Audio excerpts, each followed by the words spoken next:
What's going up, everybody? It's Chini the Great, back for another Write With Me Wednesday. So what I'm about to get into right now is just some research for the novel concept I've kind of been playing around with that's about the Vietnam War. So it's Monday night, it is about 9 o'clock at night, just now getting a chance to really work on something. I've been at work most of the day and then did relax and get some dinner and relax a little bit before filming this. But right now, I told you guys that part of the research I want to do is just obviously learning as much as I can about the Vietnam War. But part of that is watching one documentary every single week.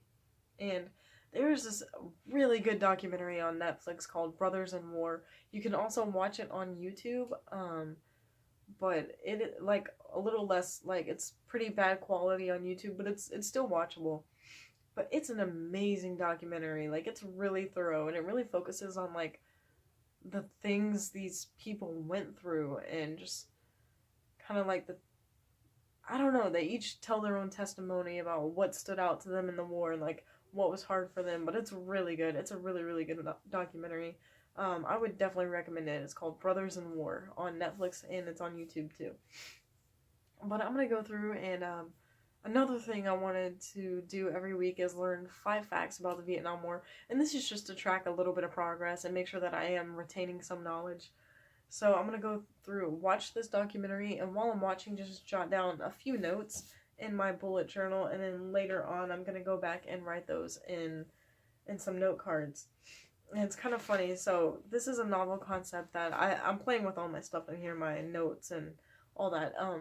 But it's kind of funny because I had this novel concept for a really long time, and I've actually tried to research it twice now. And I feel like the only reason I stopped doing that is just because I wasn't holding myself accountable. I wasn't filming it, I wasn't sharing it with anyone, so no one could ask me about it. And I just had other projects going on, so I got distracted and just kind of put this on the back burner. But I have, like, studied quite a bit for this, even before I started telling you guys about it. And I started making note cards. And it's funny because I was looking for the note cards that I've made now with my 5 facts that I figure out every single week. And I was like looking all over for them, and I found a stack of different note cards about the Vietnam War. So I thought that was kind of funny. But I found the other note cards too, so now I have double the note cards. But I'm just going to go through, watch this documentary, or at least part of it. It's a pretty long one, so I might break it up into a couple weeks. But watch it, get some facts down, and then put those in my note cards, and I'll be back and share that with you guys.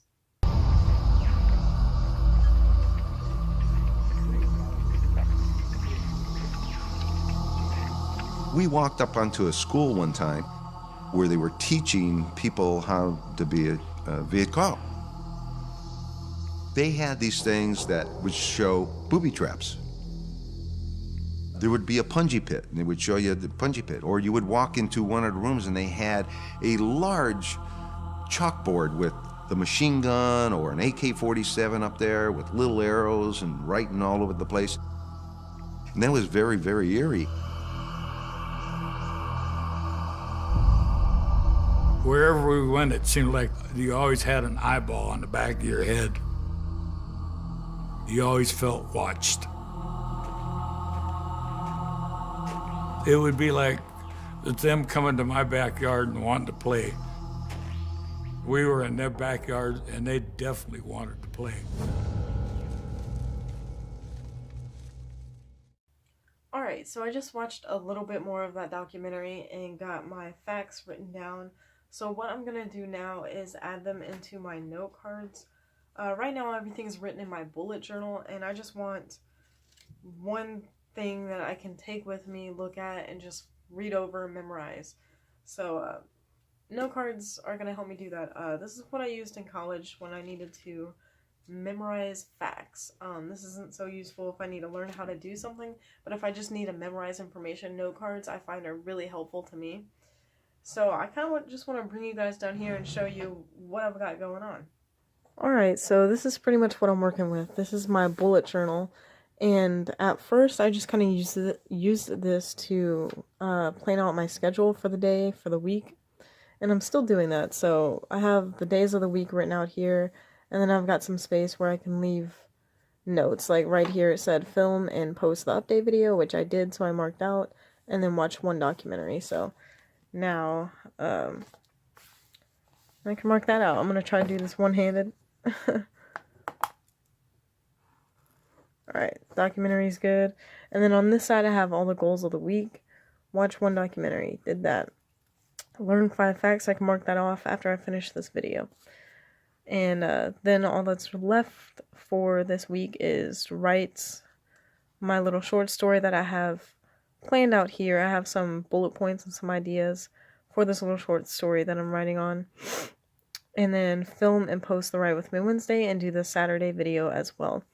So that's pretty much what I'm up to here. I just write out the day of the week, my work, what I work that day, and then I've started doing this week, writing down what the weather's going to be like. So it's going to be rainy on this day, 61, 59.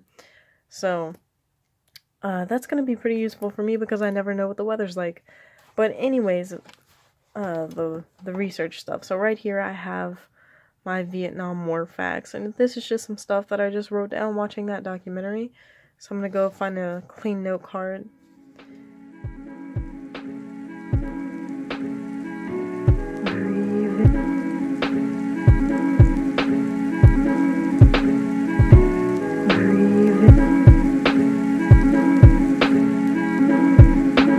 Breathing for you.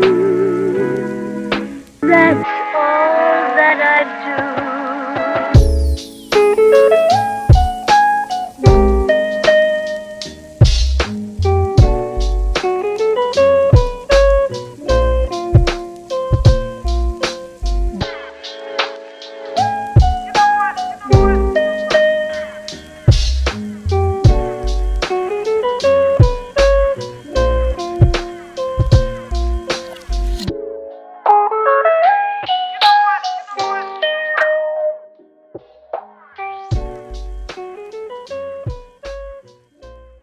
Cards written up, and I've got my 5 facts for the week, so all that's left to do is just to learn those and get more familiar with that information that I've just written down. But that's all I'm going to do tonight. I'm just going to watch a little bit more of that documentary and then call it a night. I have to work pretty early in the morning tomorrow, so I'm going to keep this video going. The next thing you're going to see is me working. There's a really loud car outside my window. The next thing that you're going to see is me working on the writing topic that I've chosen this week, which is just a little short story, but I'll share that with you guys in just a second. Alright guys, so I thought I was going to go out to the library today and get some writing done. I even packed up all my shit and made sure I had everything before I left the house this morning. So I could go, I think I was going to go to Starbucks, actually, but I was going to go out somewhere and write, but I left work and it's just pouring rain, everything's gray. I'm like, I just want to fucking go home. So I came home, but I'm still gonna write for you guys. It's just at home instead of out. But I had to work. I was at work at 6 a.m. this morning. Just got off at 3. It's 4:17 now. I got home around 4 o'clock. But yeah, I'm just gonna write a little short story I thought of. So hold on. Let me get some. I definitely need some coffee. So y'all, let me have this. Let me have my coffee.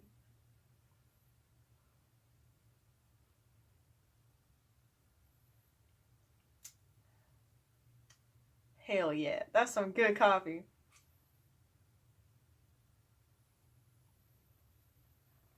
So I feel like I run into a problem when I write literally anything. And this problem is, I come up with stories or novel concepts or poem. Well, okay, I guess poetry is the exception to this, because poetry just I only write poetry when it comes to me naturally. I don't just make myself write poetry. If I feel like writing, then it just comes out naturally and I can write a poem in just a couple minutes. But any kind of fiction or even non-fiction or an educational article, anything I'm writing for these websites or these magazines or my own personal just fiction writing, I always think of these stories because I have one idea that seems good to me. I don't know if they're actually good, but I have one idea that just makes me want to write a story or a novel or a submission or an article or whatever. But that's all I think of. So for instance, in a fiction piece, I'll have one part of an idea and I'll start writing, and then I realize the rest of the plot I just haven't thought about at all. So I don't know usually it's the resolution then I just have no fucking clue what to write. Like, I struggled with that even with my novel for a long time. Was I had this great idea for like this situation. So the main conflict is usually what kind of triggers in my mind, and I'm like, oh, that would make a great story. So I start writing it out or planning it out, and then I'm just like, well, how do I want this to end? And I have no clue. Like, it's a struggle for me to write endings to stuff. But I have this idea for a little short story, and of course all I have is just the conflict idea. I have no clue how it's gonna end or how it's gonna go or what's gonna happen. But I'm gonna try to write for about an hour and see where it gets me. Gonna get my stuff out of my backpack. See, I had everything packed up. I had it all ready to go. And then I just decided to come home. But it's okay because I got the house to myself for once. I feel like the last month or even 2 months, every day that I've had off, my mom has been here. And, I mean, don't get me wrong, she's cool as hell and we can hang out and stuff, but it's just like, damn, I want some alone time, you know what I mean? But, alright, so I have this, I'll share my idea with you because it's not gonna be a novel, it's not a secret project, okay? So this story idea that I have is about, see, I don't even know if it's going to be a man or a woman or what the main character is going to be. I might leave the narrator, I do like to do this sometimes, is leave the narrator genderless, like, don't be specific enough that, like, this is a man or a woman or whatever, but, I like to kind of, sometimes I just like to leave it up to the, like, reader, like, give it kind of a neutral stance, and then they can, if they want it to be a woman, they can view it as a woman or a man or whatever. Like, usually, so I think I might do that in this one because I haven't decided if I want it to be a man or a woman or, you know, somewhere in between. But I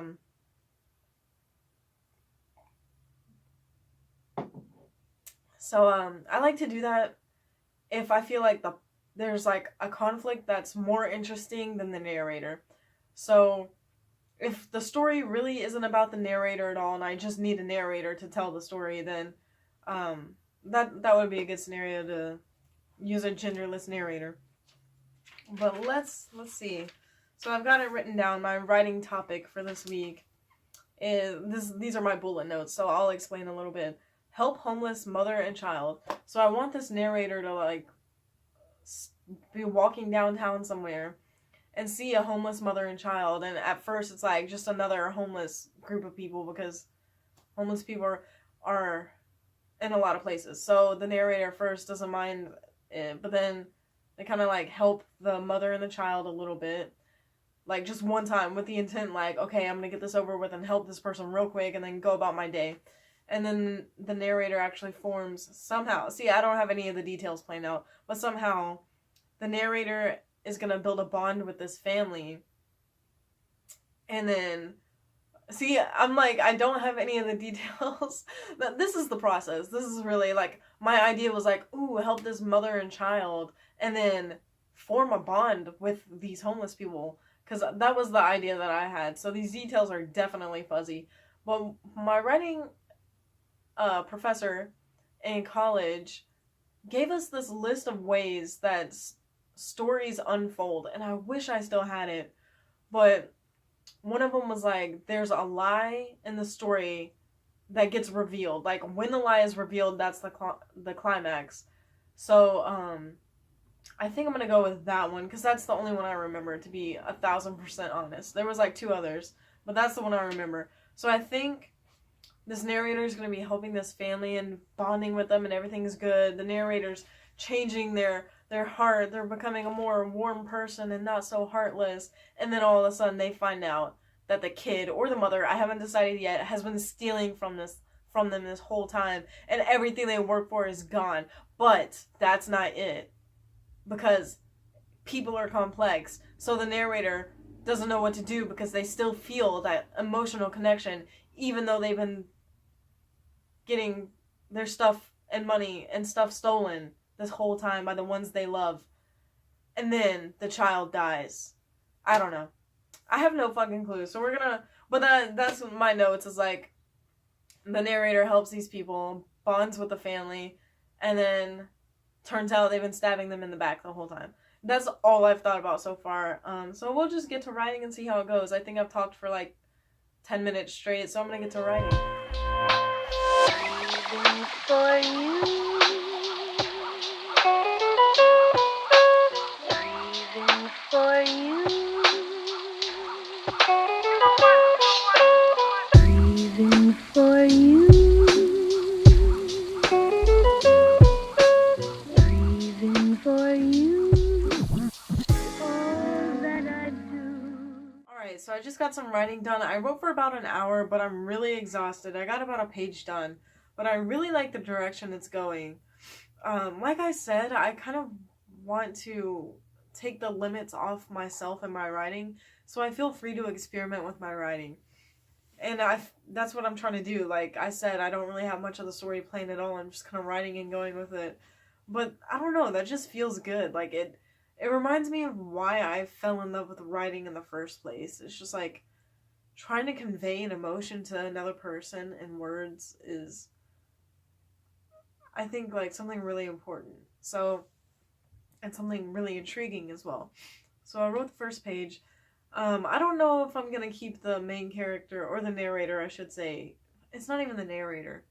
The main character, I guess, the protagonist. I don't know if I'm going to keep them genderless, because it's kind of hard so far.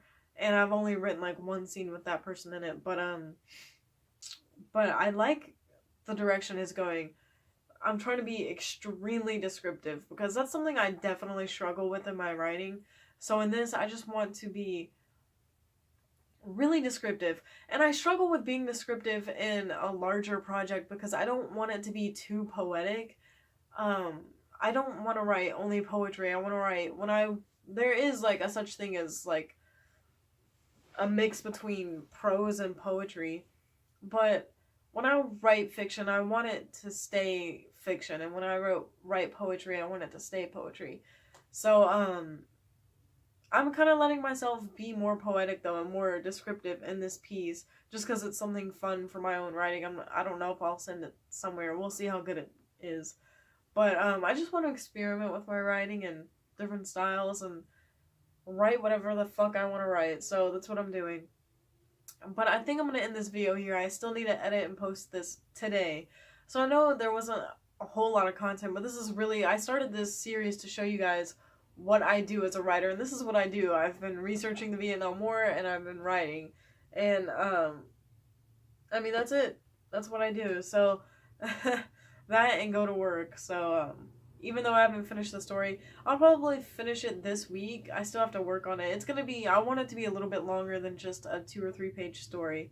So hopefully by the end of this week I'll have it finished, but I am gonna end this video here. So, thank you for watching, and let me know what you guys are working down in the comments below. I ask you guys that all the time, but I really do like interacting with you, and I like hearing other people's passions and their drive in life and what they're working towards. So, just, I don't know, hit me up in the comments. But thanks for watching, and stay motivated, stay inspired, and stay happy. See you guys.